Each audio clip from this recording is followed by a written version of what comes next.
বাবদ একা এবং পরবর্তীকালে পেনশন বাবদ বার্ষিক 13 কোটি টাকা বরাদ্দ করার কথা বলা হয়েছে। প্রত্যেক বছর 13 কোটি টাকা করে বরাদ্দ লাগবে অ্যাডিশনাল। এই সময় তো 42 কোটি লাগবেই, এরপরে প্রত্যেক বছর 13 কোটি টাকা এগুলোকে পালার জন্য লাগবে। এই সরকারকে যে কি করা দরকার মাঝে মাঝে বুঝতে পারি না। মাঝে মাঝে কথা বলেও আমাদের সাথে শোনেও কথা, এই যে বিডিআর কমিশন নিয়ে রিকমেন্ডেশন চাইছিল, দিছিলাম, শুনছে, কিন্তু এটা যে করলেন প্রশাসন নিয়ে আলাপ করেছিলেন কারোর সাথে, কারণ মতামত নিছিলেন? নেন নাই, আমি শিওর। মতামত নেওয়াটা এই কারণে জরুরি না যে আমারে বা কাউরে গুরুত্ব দিতে হবে, জি না। কারণটা হচ্ছে আপনারা তো সামলাইতে পারেন না, পারতেছেন না। এই দেখেন আজ এই আন্দোলন করে তো কাল আরেকজন আন্দোলন করে, পাল্লায় যেমন ব্যাং মাপা যায় না, ঠিক তেমনি আপনি আমলাগেরে সামলাইতে পারতেছেন না। পারতেছেন না কারণ কেমনে সামলাইতে হবে এটাই জানেন না আপনারা। আমি বঞ্চিত, এটা তো কোনো কোয়ালিফিকেশন হইতে পারে না। কোন আক্কেলে আপনারা এইসব আমলাদের এই সমস্ত দাবি মানতেছেন? কোন আক্কেলে এই দুঃসময়ে আপনি 42 কোটি টাকার বরাদ্দ দিতেছেন এইগুলোর জন্য? এই আমলাতন্ত্রের কোন নৈতিক অধিকার আছে বিপ্লবোত্তর সরকারের কাছে কিছু চাওয়ার? বিন্দুমাত্র অধিকার নাই। এই কথা বলতে পারেন না কেন আপনারা? এই ব্যুরোক্রেসি হাসিনার টিকায় রাখছে না? হাসিনার নির্বাচন এরা করছে না? 2014 নির্বাচন, 2018 নির্বাচন, এমনকি 2024 নির্বাচনে যারা ডিসি ছিল, যারা ইউএনও ছিল, যারা এসপি ছিল, তারা আছে না? পুরা ব্যুরোক্রেসির পাশায় লাথি দিয়ে বের করে দিলে কি সমস্যা হইতো? কিছু হইতো না। আওয়ামী লীগের আন্দোলনে জনতার মঞ্চ কইরা মহিউদ্দিন খান আলমগীরের নেতৃত্বে নামে আসছিল না আমলারা? করেছিল না জনতার মঞ্চ? কামটা ভালো হয়েছিল না খারাপ হয়েছিল সেটা ভিন্ন আলাপ, কিন্তু নাম ছিল তো আওয়ামী লীগের লোকেরা।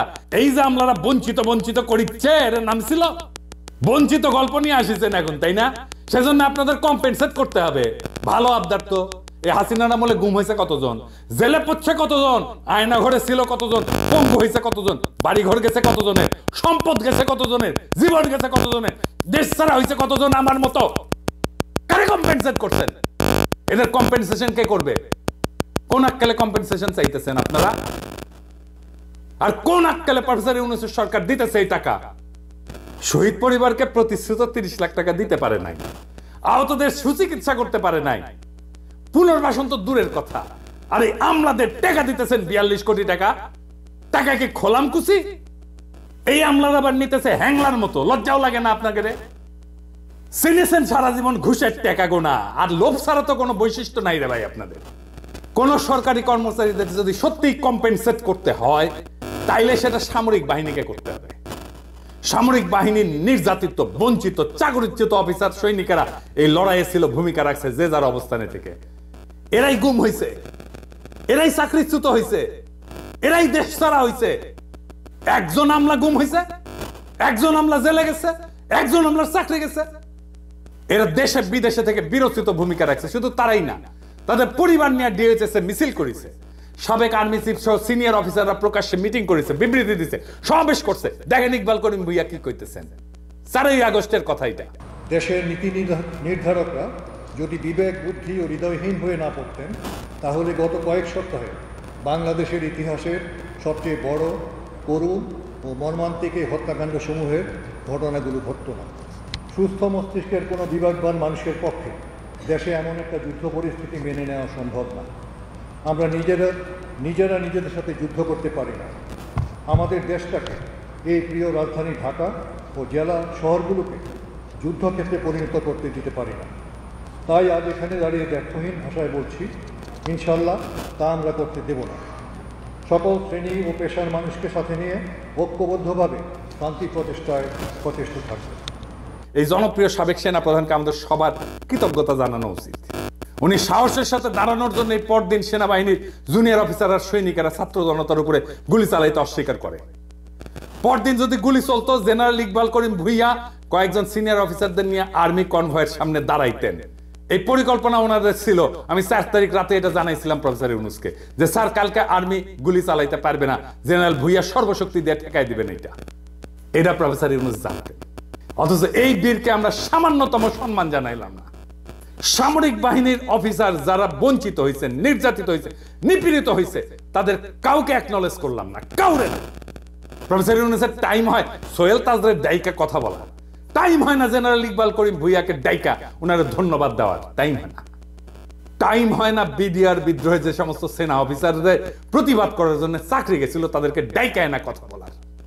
ইকবাল করিম ভুইয়ার সার্ভিস, উনার ইমেজকে, উনার সামর্থ্যকে দেশের কাজে লাগানোর কথা মনে হয় না। ইকবাল করিম ভুইয়া আপনার পাশে দাঁড়াইলে ওয়াকার সাহেবের ইন্ডিয়ান ফরেন সেক্রেটারি শিডিউল ছাড়া মিটিং করতে পারতো না। মুজিব বলছিল না যে তিনি আমার কথা রাখলেন না, তিনি রাখলেন ভুট্টো সাহেবের কথা। আপনার আশেপাশে তো সব ভুট্টো সাহেবদের বসায় রাখছেন প্রফেসর ইউনূস। কার কেমন দক্ষতা দেখতেছেন তো, আপনি দেখতেছেন তো, জাতীয় দেখতেছে, কাদেরকে নিয়ে এসে বসাইছেন। না আছে রাজনৈতিক ক্ষমতা, না আছে পাবলিককে মোবিলাইজ করার ক্ষমতা, না আছে লিডারশিপ স্কিল, না বলতে পারে কথা, না আছে জনপ্রিয়তা, না আছে মেধা, না আছে রাষ্ট্র চালানোর জন্য ন্যূনতম যোগ্যতা এবং দক্ষতা। তাও এগুলোর আশেপাশে রাখিছে কেন? এই আমলাগুলোর একদিন দাবরানি দিলে দ্বিতীয় দিন দাবি দেওয়া নিয়ে আসতো না, কিন্তু দাবরানি দেওয়ার সেই মানুষটা নাই আপনার পাশে।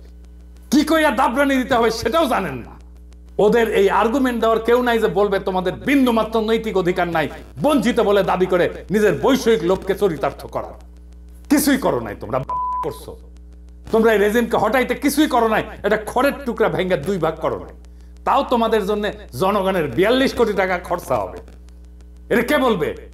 যাদের ডাইকায় না আপনি প্রশাসন সাজাইছেন তারাই তো বলবে, নাকি নাকি আমরা কয়া দিব? আর রাষ্ট্রীয় সম্পদের 42 কোটি টাকা তো আপনার বাপের জমিদারির টাকা না রে ভাই। যেভাবে বিলাইবেন, মুক্তিযুদ্ধের পরে ঠিক একই জিনিস হয়েছিল। কে কিভাবে কোনটা দখল করবে তার প্রতিযোগিতা। ফলাফল তো আমরা দেখেছি, তাই না? এরকম একটা ল্যাংরা খোড়া রাষ্ট্র পাইছি। এইরকম একটা বিপ্লব হইলে এত মানুষ রক্ত দিল, এত ছাত্র রক্ত দিল। আপনি নিজেই বলছেন ছাত্ররা আপনাদের ক্ষমতায় বসেছে। কি করতেছেন তাইলে? হাসিনা শাসনের বেনিফিশিয়ারিরা কে কিভাবে কোথায় জায়গা করে নেওয়ার চেষ্টা করতেছে আমরা দেখতেছি, সব দেখতেছি। হাসিনা সরকারের বেনিফিশিয়ারিদের সাবধান করে দিয়ে বলতে চাই, করে কমে খাইতেছেন এমনি খান। রাষ্ট্রের রিসোর্স, রাষ্ট্রের গুরুত্বপূর্ণ ব্যক্তিদের আশেপাশে যাইবেন না, কোন আলগা সুবিধা নেওয়ার চেষ্টা করবেন না। আপনাদের তো ভদ্রভাবে বললে বুঝেন না, শুনেন না। লোভ তো দুই চোখ ভরা চকচকা লোভ। মায়ের বুঝেন, মায়ের মায়ের মায়ের ভার্চুয়াল মায়ের না, একদম লাঠি দিয়া মায়ের বেদম পেটানো হবে, একদম ধরে রাস্তায় ফেলে পেটানো হবে। ওইটা করতে পারবো আমি, ওইটা করা হবে, কেউ বাঁচাইতে পারবে না। আগে থাকতে সাবধান হয়ে যান।